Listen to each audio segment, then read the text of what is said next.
Bonjour à tous, bonjour à toutes, vous êtes sur la chaîne CAF 7e art, c'est Xavier, et aujourd'hui on va parler de la saison 2 de Last of Us qui vient de se terminer ce 26 mai 2025, ce lundi 26 mai, et il va nous falloir maintenant attendre 2 ans pour pouvoir voir la continuité de la série. Mon Dieu que le temps va être long, et maintenant on va parler des moments forts et des moments faibles de cette série. C'est parti. Et oui, Last of Us est revenu en force avec cette saison 2 et cette saison 2 était toujours amenée par deux acteurs iconiques qui sont Pedro Pascal et Bella Ramsey pour jouer Joel et Ellie. Ces deux acteurs étaient accompagnés notamment de Isabelle Merced qui est celle qui joue Dina dans la série. Cette actrice, je la connais depuis Sicario 2, La guerre des cartels, qui est un film que je ne trouve pas réellement très bon, mais je trouvais cette actrice exceptionnelle. Elle avait une dizaine d'années, elle avait 12 ans, un petit peu moins quand le film s'est fait, et aujourd'hui, elle a 23 ans. Aujourd'hui, elle s'est fait une carrière, et j'ai pu la suivre tout au long de sa carrière, interpréter Dora l'exploratrice, oui, c'est possible. Ensuite, aller vers Madame Web, et j'avoue que malgré des choix peut-être pas les meilleurs dans sa filmographie jusque-là, je dois dire que son talent, lui, est incontestable et dans la série, elle fait du bien, mais ça, on y reviendra. C'était juste pour vous dire que j'aime énormément cette actrice et j'ai un sentiment de douceur parce que je l'ai suivie au fur et à mesure et je l'ai vu grandir. Et ça, c'est très agréable. Mais Last of Us, saison 1, pour moi, c'était un régal parce qu'on nous montrait que finalement, malgré la menace des zombies, les hommes pouvaient presque être encore plus cruels entre eux. Enfin, même pas presque, ils le sont. Et on nous montrait que malgré cette menace-là, attention, l'homme peut faire bien pire. Et c'est réellement encore le cas dans cette saison 2. On nous remontre ce poids, cette menace avec beaucoup d'autres sectes qu'on va suivre ici et là. Et c'est très intéressant de voir justement ce qu'il se passe. Et la série s'amuse à nous amener quelques années après avec son épisode 1, 5 ans après il me semble. Donc Ellie et puis Joel sont restés dans la communauté là où son frère vit et ils se sont installés et on voit que la situation est compliquée pour Ellie et Joel qui visiblement ne se parlent plus ou en tout cas sont en conflit. On se rend compte que la discussion père-fille, eh bien, elle est sur le point de rupture. Et du coup, on se demande ce qui s'est passé. On voit une Ellie capricieuse et elle nous énerve. Et puis, au fur et à mesure que l'épisode avance, et il avance très calmement, eh bien, on retrouve tous les personnages, on voit les nouveaux arriver. Et puis, on a ce moment où on a un moment de rupture de Joel, où on le voit réellement en souffrance. Et ça nous fait extrêmement mal, et on espère que ce ne sera pas une Ellie capricieuse sur le reste de la saison. Et arrive l'épisode 2. L'épisode 2, il est là pour nous parler de la souffrance et pour nous amener un réel moment de frustration et de choc. La mort de Joël, elle est annoncée dès le départ et c'est une... Je vous ai dit, on allait parler de la série, donc c'est une critique full spoiler. La mort de Joël, c'est le moment qui foudroie. Moi, on m'avait spoilé ça et je ne remercie pas la personne d'ailleurs qui me l'a dit. Quand on m'a dit que Joël allait mourir, j'ai eu beaucoup de mal à y croire, mais en réalité, ça s'est fait. Et visiblement, les joueurs gueulent auprès de la saison 2 puisqu'elle ne serait pas ce qu'ils attendraient réellement de la série. Mais les joueurs avaient déjà gueulé sur la saison 1 en disant que la série ne respectait pas le jeu parce qu'on voyait pas assez les zombies. Ok, c'est validé, c'est accepté, mais c'était un choix.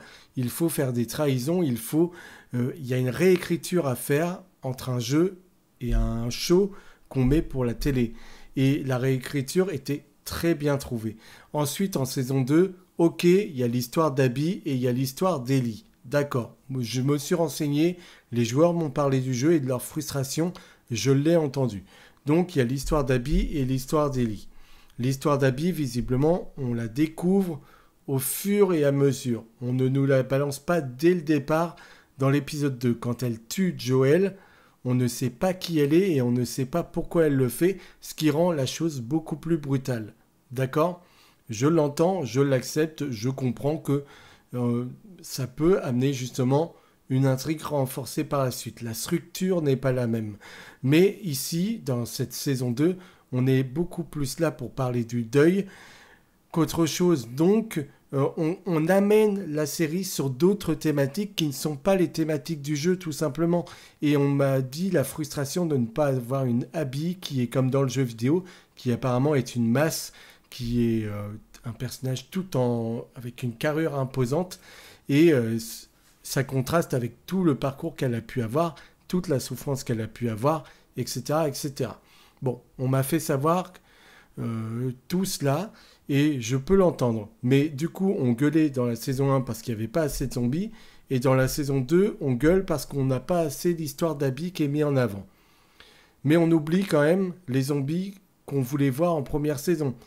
Donc il y a toujours un point qui ne vous va pas. Et honnêtement, si je dois juste me baser sur ma connaissance à moi de Last of Us, qui est donc le récit tel qu'il m'est raconté dans cette série, eh ben je le trouve divin. Parce qu'en termes de réalisation, en termes de mise en scène, en termes de contexte, en termes d'ambiance, tout y est. On retrouve ces villes désertiques où la faune a repris l'essence, où la faune a repris le pas sur le monde. Et c'est très intéressant sur l'humanité. Et du coup, on a des décors qui sont réellement bien trouvés, toujours, où on se perd, où on prend plaisir à regarder ces personnages déviés, tout simplement. Et on se demande jusqu'où ils vont aller et si réellement une vie est encore possible. On se demande s'il n'y a pas le point de rupture, c'est ils vont mourir seuls à un moment ou à un autre. Et il y a des moments où, évidemment, les gens se regroupent pour se retrouver un semblant d'existence. Ok. Et ce sont des endroits où on retrouve toujours un chef avec des gens autour et qui vont avoir des postes bien précis. Ok, tout ça, très bien. Moi, j'aime beaucoup les moments de contemplation et il y a beaucoup de moments qui sont amenés pour faire plaisir aux joueurs. Par exemple, quand vous avez des moments où Ellie et Dina rentrent dans des lieux et qu'ils doivent chercher une carte, qu'on a le personnage qui a une petite lumière, un flingue à la main et qu'on parcourt les lieux pour retrouver une carte ou autre, on est clairement là pour satisfaire les joueurs et leur ramener ce qu'ils avaient pu vivre quand ils jouaient aux jeux vidéo. Donc vous voyez, il y a beaucoup de choses qui sont amenées, notamment pour faire plaisir. Mais la série n'est pas là que pour ça. Et j'ai envie de dire que le gros point fort de cette série, c'est Dina. Dina, c'est le personnage juste pépite de cette saison 2. C'est le personnage qui nous fait du bien, c'est le personnage qui a une douceur dans le regard, qui a une humanité qui transperce tout. Et je trouve réellement qu'après la mort de Joël qui fait réellement tâche et qui fait très mal et qui pourrait justement faire que les spectateurs ne suivent plus la série, eh bien on a Dina qui est le personnage auquel on se raccroche. Et on peut dire tout ce qu'on veut de Bella Ramsey, qu'elle ne ressemble pas au personnage du jeu vidéo, qu'on peut gueuler sur son interprétation, ce personnage d'Ellie. Eh bien, j'ai envie de vous dire que à la mort de Joël, la performance qu'elle fait dans son désespoir, il est magistral. Et là, on se dit, ok, elle est validée, arrêtez de vouloir une actrice qui soit la plus belle possible. On n'a pas été la choisir sur son physique. Donc, il va falloir vous faire l'idée que Ellie, c'est cette actrice. Point. Dina est jouée par Isabella Merced. Ok, vous trouvez qu'elle a plus de charme, plus de charisme, mais c'est comme ça. Donc, il va falloir vous y faire. Vous n'avez plus le choix. Donc, il est question de vengeance dans cette saison. C'est Joël a tué le père d'Abby. Abby se venge et maintenant c'est Joël qui est mort des mains d'Abby et Ellie qui veut se venger d'Abby. Voilà, toute la saison va se construire comme ça. Et c'est donc sans fin puisque les hommes se vengeront toujours de quelqu'un. Et c'est donc ici le thème principal de la série avec le deuil et l'acceptation plus que le fait de voir des zombies à l'écran. Mais j'ai envie de vous dire aussi que si l'épisode 2 était très très cauchemardesque au niveau de ces zombies, je lui ai préféré l'épisode qui se passait en souterrain entre Dina et Ellie où la menace se resserrer sur eux et où on avait vraiment l'impression de claustrophobie et où on vivait avec eux. Peut-être que dans l'épisode 2, comme c'était plus large, c'était une grande bataille qui demandait à suivre plusieurs personnages, eh bien peut-être que ça prenait moins en émoi pour moi que l'épisode qui était resserré sur 2 personnages où on avait peur pour eux à tout moment et où c'était extrêmement bien exécuté. Et d'ailleurs, ces 2 scènes d'action, ces 2 scènes de zombies ont été magnifiées par leur cinématique et on a essayé d'être le plus fidèle possible à la série, aux jeux vidéo, pardon. On le voit quand on reprend des scènes, c'est exactement la scène au mot près. Donc on a fait un travail efficace. On a fait tout ce qu'on pouvait pour satisfaire les spectateurs. Si ça ne vous plaît pas, je suis désolé, je ne sais pas ce qu'on peut faire de plus. Mais moi, les grands moments de cette série, je dirais évidemment la mort de Joël et les pleurs de Bella Ramsey. Ça m'a déchiré le cœur. Et la violence qui a été installée à ce moment-là, visiblement n'est pas celle du jeu vidéo qui est beaucoup plus puissante. Mais honnêtement, moi j'ai trouvé que ça fonctionnait énormément. Ensuite, il y a eu le recueillement sur la tombe de Joël, une tombe au beau milieu des champs, il me semble. En tout cas, il y avait une chaleur, il y avait quelque chose à l'image qui était très beau et c'était contemplatif et poétique. J'ai beaucoup aimé. Ensuite, je regarde mes notes, il y a la relation d'Ina et Ellie que j'ai adorée du début à sa fin. La tendresse du regard de Dina, notamment au moment où celle-ci va se mettre à jouer de la guitare et chanter. Son regard, il est transperçant, il sort d'une scène du jeu vidéo. Encore une fois, on a respecté cela et j'ai trouvé ça magnifique. Vraiment, cette actrice, pour moi, c'était le meilleur. On a toutes les scènes entre elles qui m'ont déchiré et notamment le moment de câlin, le moment où elles se retrouvent, le moment où elles se rendent compte de l'amour qu'elles ont l'une pour l'autre. Eh bien, j'ai trouvé aussi que c'était fait avec beaucoup de tendresse. Et au moment où elles ont peur l'une pour l'autre, eh bien, ça fonctionne très bien aussi. Donc, Dina était réellement essentielle pour moi à la mort de Joël. Et je trouve que c'était réellement le feu de la saison 2. Bien que Bella Ramsey, je l'adore avec le personnage d'Ellie, je trouve Dina beaucoup plus percutante dans cette saison 2. Ensuite, je vous ai dit, pour moi, la scène d'action, la grosse scène de bataille de la saison 2, de l'épisode 2, n'est pas aussi puissante que celle qui se passe en souterrain entre ces 2 filles-là. J'ai trouvé la scène plus marquante. Donc, je trouvais qu'il y avait une intensité qui opérait beaucoup plus. Ensuite, on a la mort d'Eugène. La mort d'Eugène amenée par notre cher Joël qui a un sang-froid énorme. Lui qui veut dire au revoir à sa femme juste avant de se transformer et Joël qui refuse et qui lui dit que quand on aime quelqu'un, on le voit dans nos pensées et on n'a pas besoin réellement de se retrouver, qu'il peut l'imaginer, il peut lui dire au revoir maintenant, mais que jamais il ne la retrouvera en chair et en os, alors qu'il a promis à Ellie juste avant. Et donc ça va être un moment de déchirement parce que c'est le moment où Ellie va le bafouer et où Ellie ne va pas lui pardonner, parce que la promesse qui lui est faite ici, eh bien pour elle c'est c'est une totale trahison. Elle a l'impression d'une confiance extrême en lui et que d'un coup, il la brise. Et c'est ça qui va être le point déclencheur de toute leur rancœur.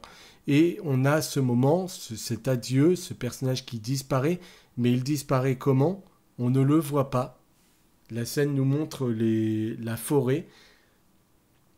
Le coup de feu n'est pas entendu, mais on voit juste l'envol des oiseaux qui s'envolent vers le ciel. Et rien qu'avec cette scène, et sans son, on comprend que le personnage a disparu.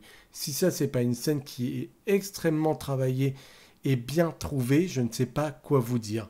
On avait dans l'épisode 6 tous ces moments de flashback entre Ellie et Joël pour nous amener pourquoi ces 2 personnages ont été en conflit tout au long de la saison. Eh bien, on a plein de petits flashbacks qui vont faire l'entièreté de cet épisode 6 et avec ça, on a de quoi se satisfaire de retrouver Joël enfin. C'est un pur bonheur et en même temps, leurs scènes sont juste parfaites. Je peux penser notamment à la scène d'astronaute, le moment où on recrée avec si peu de choses par l'imaginaire le fait qu'elle puisse s'envoler et partir dans l'espace. On a une lumière qui opère au niveau de son casque, qui nous fait croire qu'elle part. On a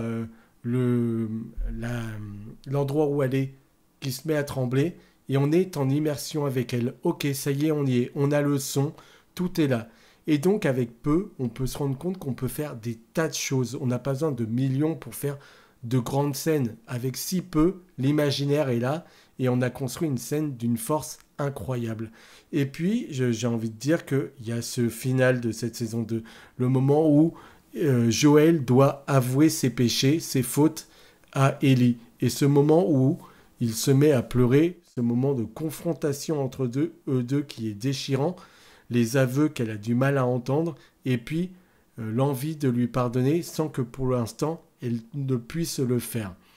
Mais il y a une envie, un pas qui est amené vers lui, et on ressent toute sa frustration, on ressent tout son amour, on ressent tout son désespoir, et mon Dieu que Pedro Pascal est un grand acteur.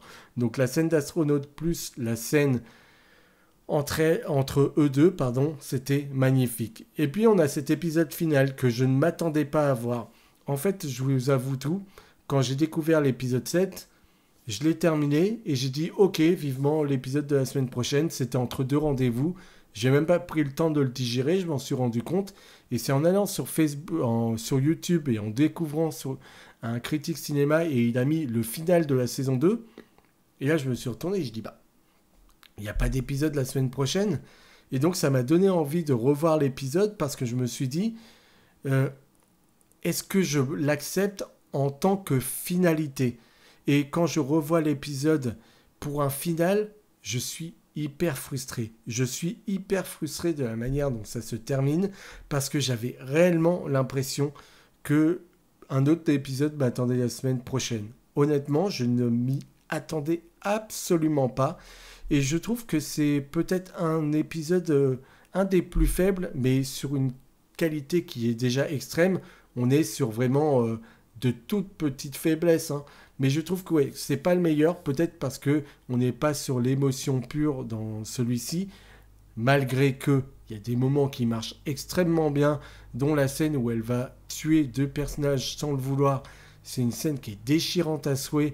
Et on voit que Ellie n'est pas non plus une bonne personne. Donc Ellie pourrait un jour être tuée par quelqu'un. Qui sait? Et on se rend compte que l'humanité dans ce monde, elle est pervertie, quoi qu'il arrive.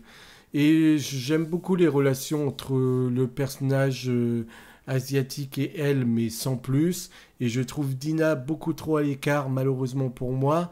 Donc c'est pour ça que je suis assez frustré, mais je trouve que en revoyant la dernière scène, c'est très intelligent, malgré que ce soit frustrant pour une attente de 2 ans. Voilà ce que j'avais à dire sur la série. Pour moi, c'est encore un excellent travail qui a été fait. Je ne comprends pas les gens qui réellement s'acharnent sur la série pour dire ce n'est pas pareil que dans le jeu. Oui, il y a une réécriture. Oui, il y a une trahison. Comme quand on écrit un scénario, du scénario au moment où on tourne, il y a une trahison qui est faite parce qu'on n'aura jamais le résultat qu'on espérait. Et une fois que vous avez les images filmées et que vous arrivez au montage, quoi qu'il arrive, ce que vous vouliez à l'image au moment de tourner les scènes, vous n'aurez pas le résultat escompté en montage. Ce sera encore autre chose. Vous allez encore une fois réfléchir autrement et ça vous donnera... C'est comme si vous aviez 3 narrations. Au moment du scénario, c'est ce que vous rêvez d'avoir. Au moment du tournage, vous avez des impasses qui vous obligent à penser différemment et à construire autrement, mais c'est peut-être pour aller sur quelque chose de mieux. Les restrictions ne font pas de mauvais films. Les restrictions peuvent apporter du positif. Donc, vous allez sur autre chose tout de même que ce que vous vouliez. Et avec ce que vous avez tourné, entre les déceptions de ce que vous avez tourné et ce que vous avez d'extrêmement bon, eh bien vous allez voir que certaines scènes marcheront ou ne marcheront pas en montage et que vous allez les abandonner alors que vous ne l'imaginiez jamais. Donc même dans un film, il y a des sacrifices et il y a des réécritures constamment. Et donc dans un jeu vidéo, évidemment que l'adaptation en jeu vidéo ne peut pas satisfaire tout le monde quand elle est en série. C'est une évidence. Mais honnêtement, quand on voit la qualité du show, quand on voit ces déserts qui nous sont proposés, quand on nous montre la contemplation, comment on essaie de se rapprocher au plus près de l'humain, eh bien je trouve honnêtement que cette série est très bonne. Et Bella Ramsey en Ellie, ça fonctionne. Isabella Merced en Dina, c'est un choix indiscutable. Et Joël, dans cette saison-là, nous brise le cœur par son adieu. Et Pedro Pascal nous manquera beaucoup. Voilà, c'est tout ce que j'avais à vous dire. J'espère que vous serez satisfait de cette vidéo. Vous me donnez de la force, vous la likez, vous commentez, vous me faites part de vos retours. Et on se retrouve très vite, bien entendu, pour parler de cinéma et de séries, comme toujours.